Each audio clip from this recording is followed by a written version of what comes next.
আসসালামু আলাইকুম রহমতুল্লাহি ওবরকাতুহু।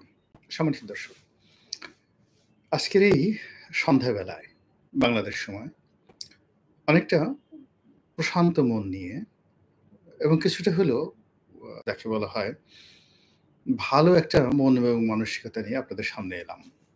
গত কয়েকদিন ধরেই ভীষণ রকম মন ভার হয়ে আছে। ইরান এবং ইসরায়েলের যে যুদ্ধ, সেই যুদ্ধের সময় আমার যে জ্ঞান, আমার যে ঈমান সেটি বারবার ইরানের পক্ষে যাচ্ছিল। কিন্তু আমার যে বুদ্ধি এবং আধুনিক দুনিয়ার যে প্রযুক্তি, এই সব মিলিয়ে মনে হচ্ছিল যে ইরান সম্ভবত পারবে না এবং এই জাতিটি শেষ পর্যন্ত ধুলোয় মিশিয়ে যাবে এবং ৯ কোটি মুসলমান ইরানের, তারা সহ মধ্যপ্রাচ্যের সকল মুসলমান সম্প্রদায়ের যারা জনগণ রয়েছেন তারা এবং আমরা সারা দুনিয়াতে ২০০ কোটি মুসলমান আরেকটা নিদারুণ অপমান, তারপরে কষ্ট এবং যাকে বলা হয় অর্থনৈতিক, সামাজিক, রাজনৈতিক বিপর্যয়ের মুখোমুখি হব। কিন্তু এই যে ইরান এবং ইসরায়েলের মধ্যে যে যুদ্ধ, সেই যুদ্ধের সময়টিতে ইরানের ধর্মীয় নেতা জনাব আয়াতুল্লাহ আলী খামেনি, তিনি যে দৃঢ়তা দেখিয়েছেন, তিনি যে প্রজ্ঞা দেখিয়েছেন, যে সাহস এবং শক্তি দেখেছেন, আসলে এরকম আমি আসলে কখনো কল্পনাও করিনি যে একটা জাতির জাতীয় নেতা এই পর্যায়ে হতে পারেন। ২ নম্বর হলো যে ইরানের যে সামর্থ্য, তাদের অর্থনৈতিক সামর্থ্য, অন্যান্য সামর্থ্য নিয়ে আরো অনেকের মতো আমারও সন্দেহ ছিল। কিন্তু গত কয়েকদিনের যুদ্ধে তারা যে পারঙ্গমতা দেখিয়েছেন, তারা যে সফলতা দেখিয়েছেন এবং চাতুর্যের সঙ্গে, সঙ্গে ডিপ্লোম্যাসি সব মিলিয়ে তারা বাস্তব ক্ষেত্রে একটা পাহাড়ের সঙ্গে যেভাবে একটা ইঁদুরের লড়াই, ঠিক ওইরকম একটা লড়াইতে সারা দুনিয়ার ভিত্তি কাঁপিয়ে দিয়েছেন। তার ফলে কি হলো?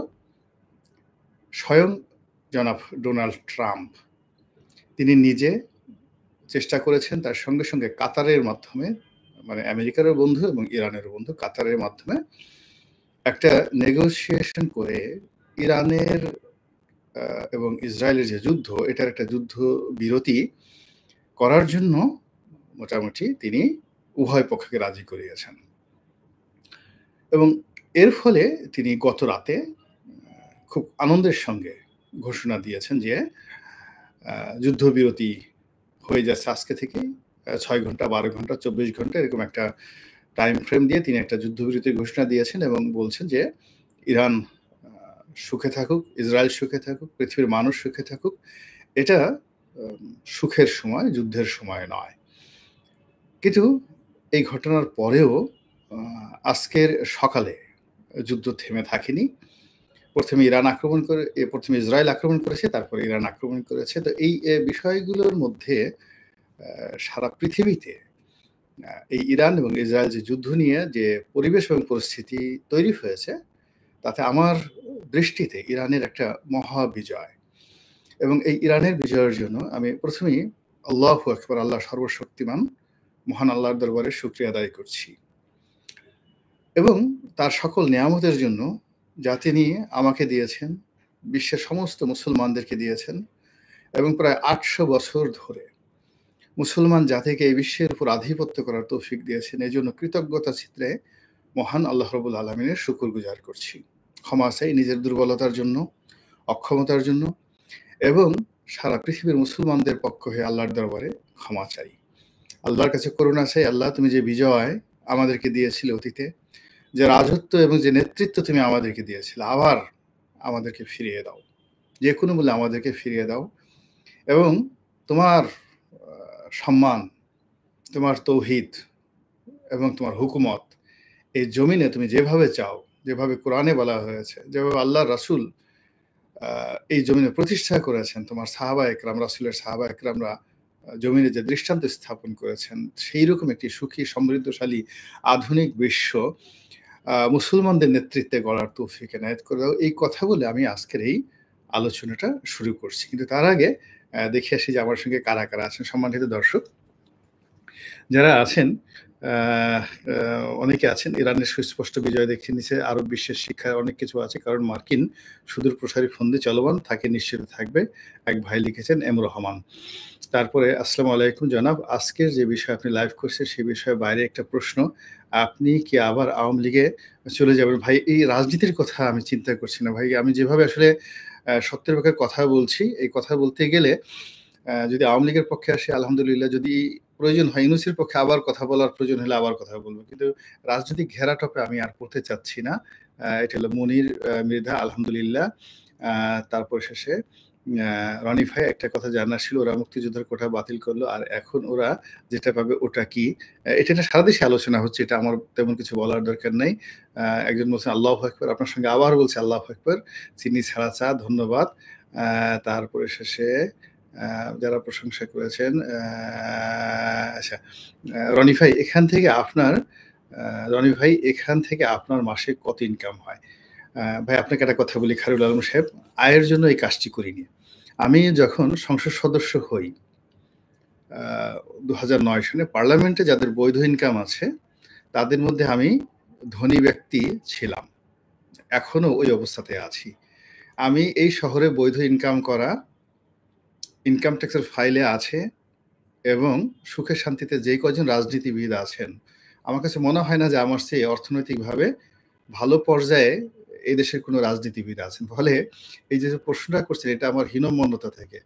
আমি যে বাড়িতে থাকি, যে গাড়িতে চলি, যে সমাজে চলি চূড়ান্ত বিজয়ের দ্বার প্রান্তে ইরান। আল্লাহু আকবার। আমার নিজের ইনকাম থেকে ১৯৯১ থেকে আজ পর্যন্ত আমি যে অর্থনৈতিক অবস্থার মধ্যে আছি, এর সঙ্গে আপনার এই প্রশ্ন বেমানান।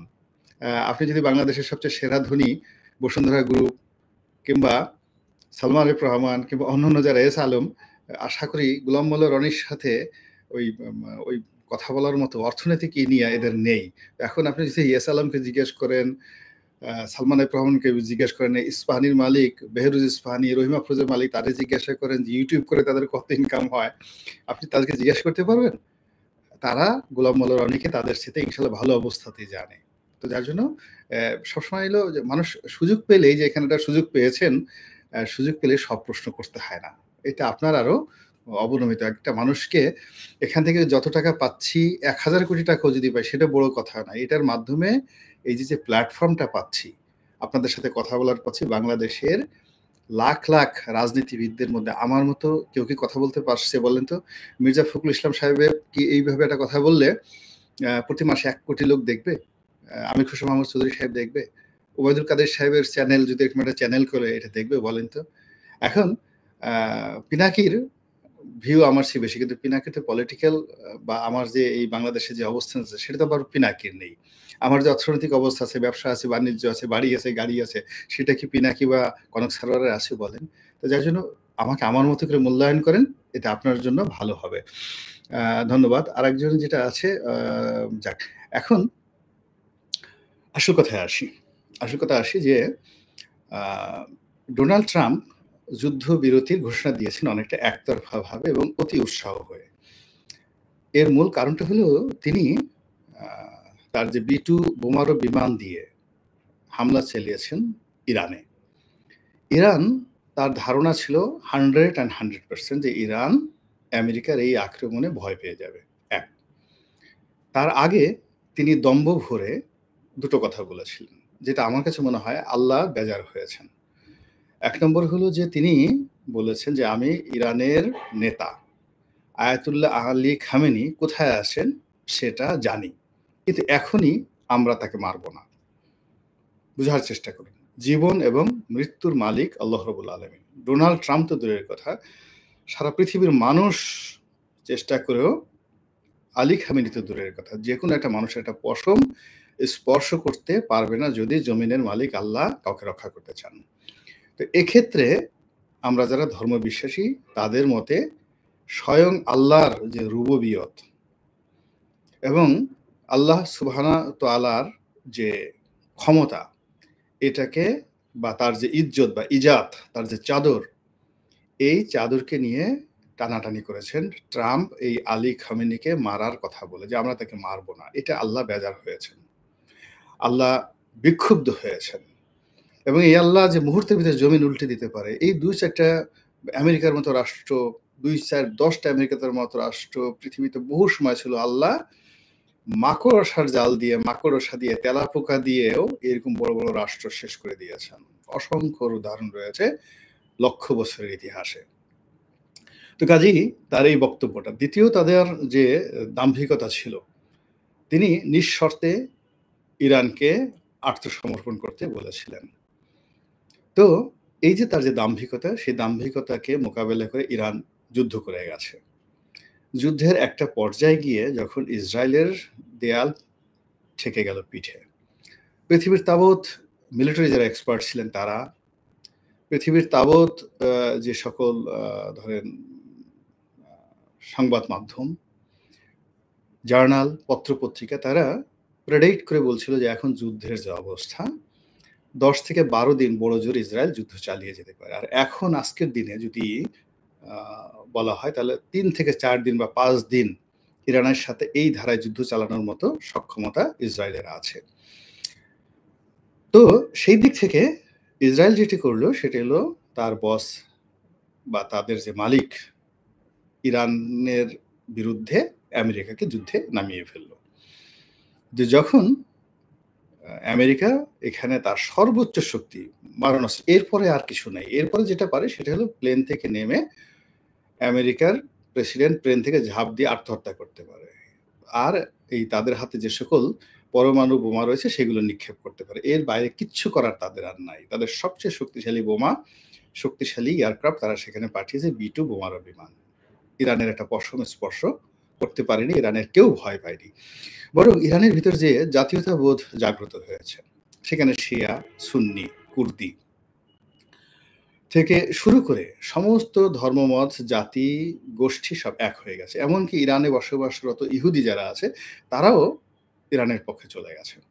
তো এই যে একটা অবস্থা, সেই অবস্থায় ট্রাম্প কল্পনা করতে পারেনি, এবং যখন সেই B-2 বোমারু বিমানের আক্রমণের সঙ্গে সঙ্গে কাউন্টার ইরানের 4টি বেস ঘাঁটি, তার মধ্যে মধ্যপ্রাচ্যের সবচেয়ে বড় ঘাঁটিটি কাতার, এবং কাতারের সঙ্গে ইরানের কৌশলগত বন্ধুত্ব আছে। তো সেক্ষেত্রে কাতারকে জানিয়ে এবং আমেরিকাকে জানিয়ে তারা কাতার আক্রমণ করেছে, অন্যান্য বেজে আক্রমণ করেছে, যেটা আমেরিকা কল্পনাও করতে পারেনি। ফলে এই যে আমেরিকার ঘাঁটিতে আক্রমণ করার 6 ঘন্টার মধ্যে আমেরিকা বলতে গেলে আত্মসমর্পণ করেছে, এবং তারা সিজ ফায়ার অর্থাৎ যুদ্ধ বিরতির জন্য কাতারকে নিয়োগ করেছে, এবং সেখানে ইরান গ্রিন সিগন্যাল দিয়েছে যে ঠিক আছে, আর ইসরায়েল তো দিয়েছে। কিন্তু সমস্যা হলো দুটো। সমস্যা হলো, আপনারা জানেন যে ইহুদি যে জাতিটি, এদেরা বেঈমানের জন্য, মুনাফিকের জন্য সেই হাজার বছরের ইতিহাসে কুখ্যাতি অর্জন করেছে। তাদের কোনো কথার দাম নেই। অন্যদিকে মিস্টার ডোনাল্ড ট্রাম্প, তার যে আনপ্রেডিক্ট যে মনোভাব এবং তার যে চরিত্র, তারও কথার কোনো মূল্য নেই। সে সকালে একটা বলে, বিকেল একটা বলে।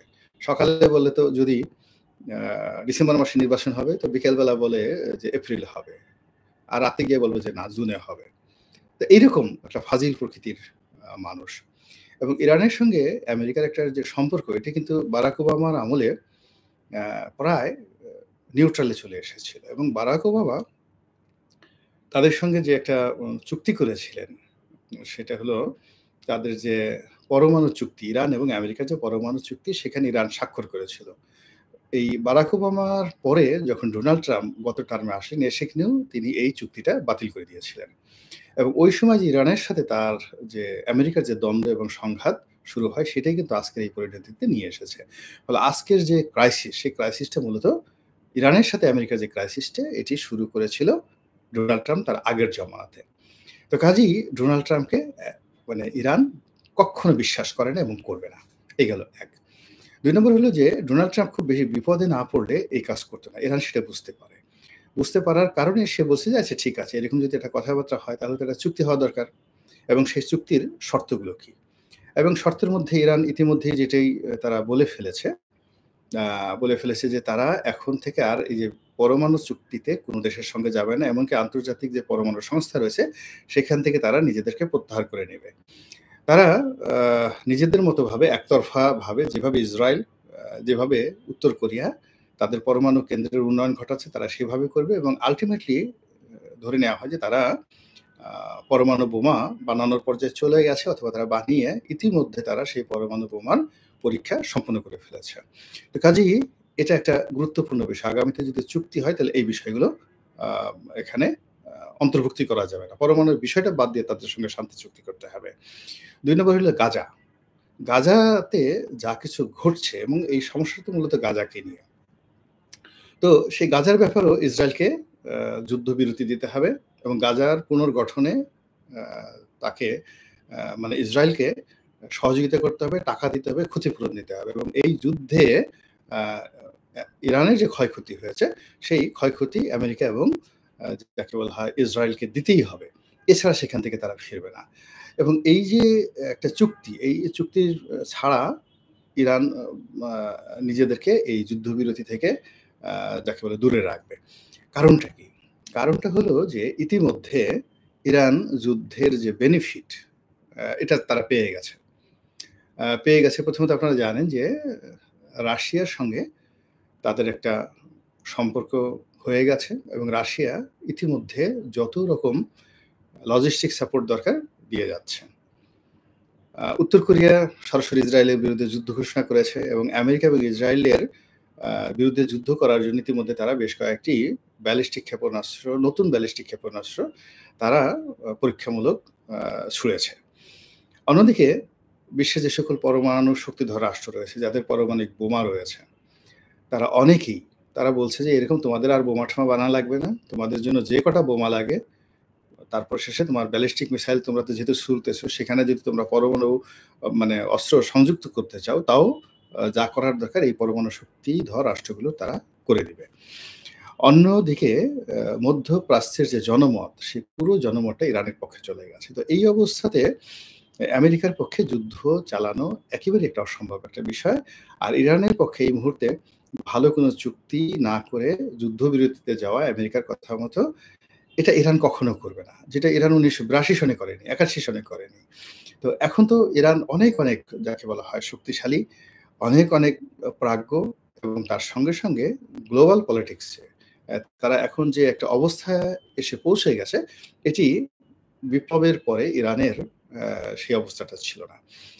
ইরানের সর্বোচ্চ ধর্মীয় নেতা যখন এই যুদ্ধ শুরু হলো, তারপর একটা জাতির উদ্দেশ্যে ভাষণ দিয়েছিলেন। অসাধারণ একটি কেন তিনি এই যুদ্ধ করতে চান, এবং এই যুদ্ধে তিনি কি করে জয় পাবেন, পুরো জাতিকে উদ্বুদ্ধ করার জন্য তিনি যে ভাষণটা দিয়েছিলেন, সেটার ইংরেজি ভাষণটা আমি শুনেছিলাম টাইমস অফ ইন্ডিয়ার যে ওয়েবসাইট রয়েছে সেখানে।